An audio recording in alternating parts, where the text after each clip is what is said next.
వద్దు మర్రు అంటే తలంటి పోసి తగలడ్డావు. కడుపు దహించిపోతోంది. పరగడుపు నుంచి పచ్చి మంచినీళ్ళు ఎరగను. ముందు తీసుకెళ్లి గొడ్లకి గోదలకి పెడతావు. గుడ్డు కాదండి, గోమాత.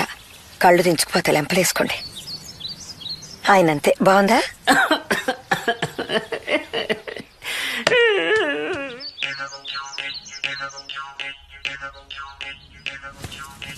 కడుపు కాస్త మాడితే 2 ముద్దలు ఎక్కువ తింటారని.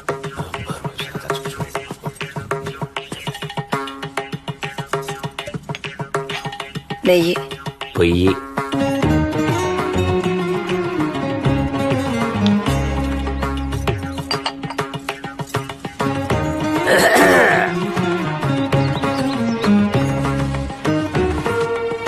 అద్భుత, అమృతంలా ఉంది. ఈ విషయం వస్తువులో కాదే, నీ చేతిలో ఉంది. తెల్లారగట్ట కొంప మునిగిపోతున్నట్టుగా లేపి చచ్చావు.